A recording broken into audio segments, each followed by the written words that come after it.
така, благодаря за коража да дойдете в на това събитие, което имам така възможността да представя в момента.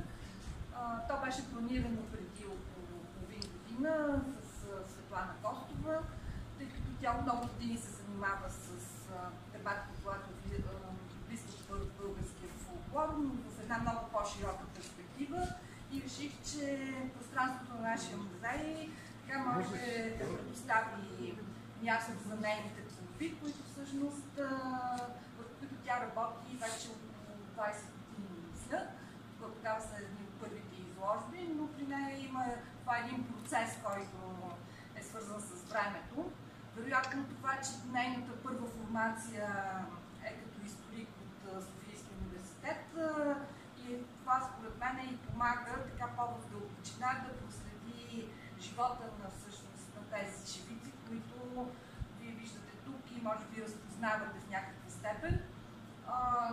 Но диалога между миналото и настоящето става в една перспектива, която, както виждате, е доста по-модерна, и поне за мен беше любопитно това да видя проекцията на мотивите вече върху друг материал, не върху текстила. И мисля, че това е едно предизвикателство както за младите хора, така и за колегията, защото всъщност, доколкото разбирам за нея, това е една възможност да центрира интереса върху темата, и тя ще ви разкаже повече за мотивацията си, защото според мен в днешно време, когато толкова години тя е имала така коража и последователността да работи в тази посока, мисля, че е стигнала до доста истини, които така не са достояние на по-широката публика, и мисля, че нашият музей, такива пространства биха могли да бъдат много по-диалогични с хора, които са в тази сфера, но по различен начин работят с материала, защото очаквах да видя някои хора, които аплодират и които сигурно ще дойдат преди те, за да се срещнат с нея тук. Но самия музей може да прави някакви по-интерактивни занимания, в които всъщност, според мен, този диалог между специалисти, любители или хора, които се формират в момента в определени техники, според мен е много ценен, защото всъщност традицията не е винаги толкова консервативна. Ние виждаме в момента и сме свидетели на един нов живот, който ни се дава, и мисля, че специално тези картини са част от тази нова вълна, която в момента всички я наблюдаваме с различен интерес. Така че давам думата на Светлана, защото според мен тя по-добре от мен може да представи всичките тези детайли от живици, които виждате как органично присъстват в различни картини, но композирани в една композиция, имат свой език, и този свой език според мен е стойността, която така всеки персонално оценява. Благодаря ви.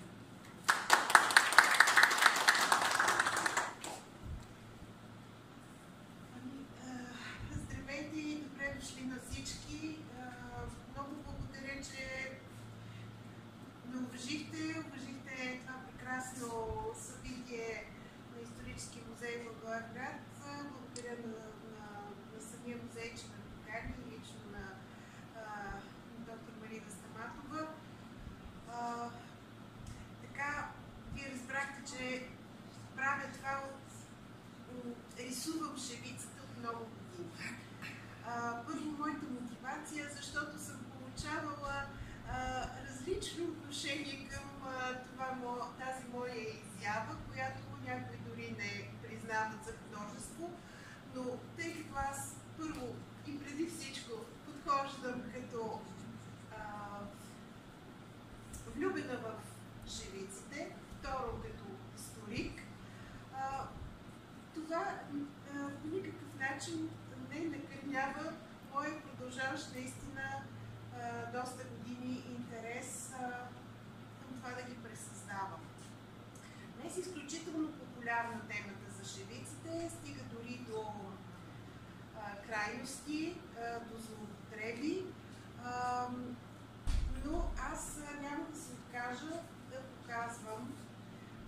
автентични, макар и не фронтирани, рисувани, тези шевици.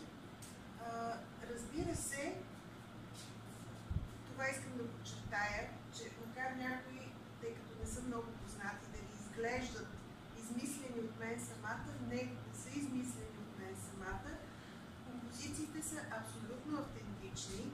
Преобладаващата част от показаното тук се намира в най-големите български музеи, но не сме ги виждали, аз също не съм ги виждала изложени в витрина. Така че тази изложба първо е възможност да им се насладите, да знаете, че съществуват. Някои от тях, разбира се, са видени в интернет пространството, но са абсолютно автентични. Преобладаващи са шевиците от Дупнишко и Самоковство, не просто защото аз ги предпочитам, ами защото те са най-много подлежат на изобразяване чрез техника, която е различна от фрудирането. Не всяка шевица може и е подходящо да бъде рисувана. Но това е начин, рисуването е начин, както вие разбрахте от госпожа Стаматова. Аз съм ги претворявала и върху коприна, и чрез пластене, и чрез рисуване. Тъй като за мен бродирането е по-бавен процес, така аз исках да пресъздам колкото се може повече модели, за да мога точно чрез пресъздаването им да осъзная, да осмисля това, което съдържат композициите. Тъй като, знаете, днес е много модерно и се говори за кодове, за кодировки в тези шевици и много мистериозно, след като се каже кодове, всички замълчават. И оттам нататък не следва никаква информация. Ами аз реших сама да разгадая тези кодове и да разбера защо тук е поставен този елемент, защо той се повтаря. Вие самите може, като ги разгледате, да забележите колко композициите се повтарят. Като, например, леко прилежите и притворите очи, ще видите, че има, например, квадрат и кръст в него и 4 точки. Да, това са цветя, но цялата композиция се състои от това. Или ще видите едно приведено цвете, или клонка, или дръвче, в което в средата има цвят, или плод, или звезда. Това ще видите и 4 цвята, които на места са изобразени по различни начини. Така че сами можете, сложени една до друга, тези изображения, да ги съпоставите и да видите общото и различното между тях. И тук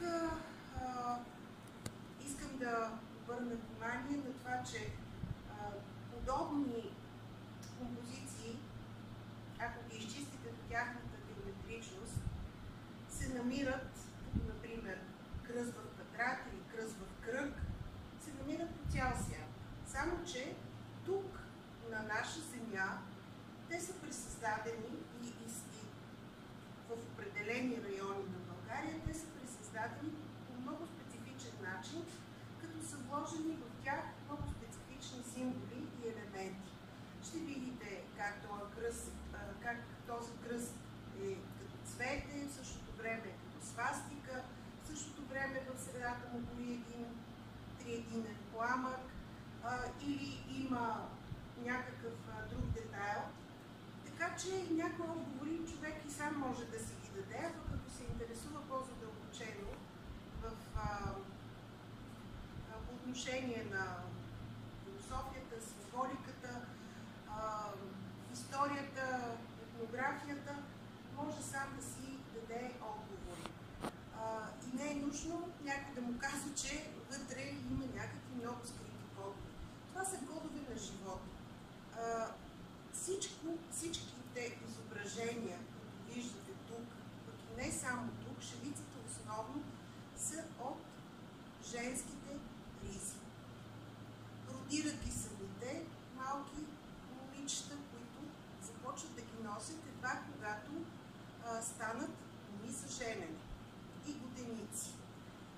носят ги като млади невести, т.е. жените в фертилна възраст носят шевици.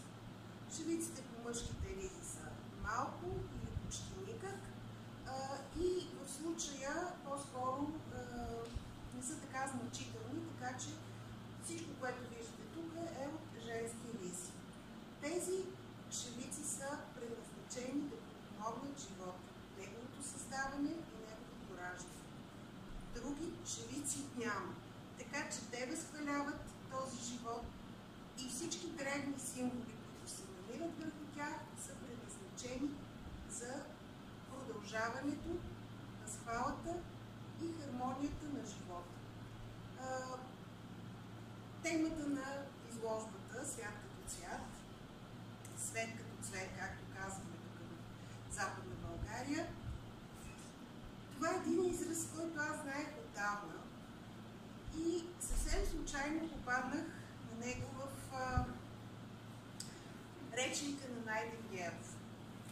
И какво?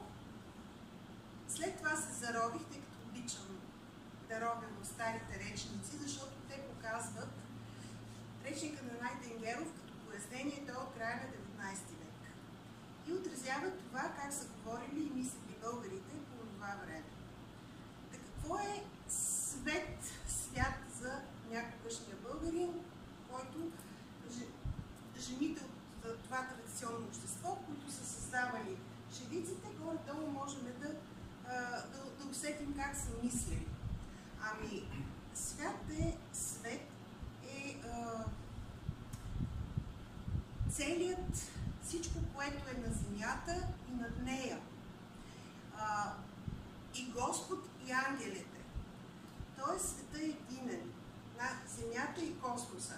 Представете си в времето, в което ние живеем и се лети до Луната, скоро ще се лети и до Марс, космоса е на един телескоп разстояние, някакси той е много отделен от нас. За тези хора обаче този свят е бил единен и той е бил на една ръка разстояние. Има дори приказки как една жена си простирала прането и като се дигнала ръката, да подпряла небето, да се наложило Господ да го повдига. Толкова близко е било небето, толкова сме били цели. И така няколко пъти Господ повдигал небето, защото път друга си избърсала ръцете в него. Смятайте това за някогашния традиционен човек, между другото не само за българите, земята и небето, този свят и онзи свят, тук и отвъдното са били едно. И когато се загледаме в някои от тези композиции, ние разбираме, че наистина това е едно. И израза "свет като цвет" означава красив свят, съвършен свят. В същото време, какво е цвят за българина? В същия този речник на Найден Геров пише се, че цвет е част от растение, което после дава плод и ново семе. Какво е тогава цвет за българина? Това е цикълът на живота в развитие. Цвят, плод, семе. Погледнете всички тези шевици тук, ще видите едновременно и цвят, и плод, и шушулка, и семка в плода, и листа, така че това, какво е това? Това е рай, райска градина. В рая съществува всичко едновременно. Тук и сега съществуват всички цикли на живота. Това пресъздават тези шевици. Може много да се говори. И когато видите това наклонено, свито като спирала цвете, това е също символ на този цикъл, който ще има начало, ще мине през зрелостта си, ще завърши, но в семето обещанието и за новия цикъл, който отново ще тръгне по пътя на спиралата или ще се завърти в движението на свастиката или на някакви други есообразни мотиви, меандри и така нататък. Ами, за да не ви задържа повече, Ако искате ако има въпроси, може да поговорим пред някоя картина по-отделно. И много, още веднъж, много благодаря, че уважихте нашето събитие.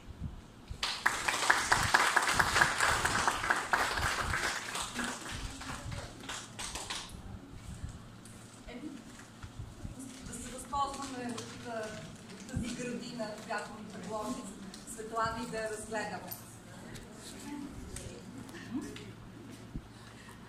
Вчера като запис за вас.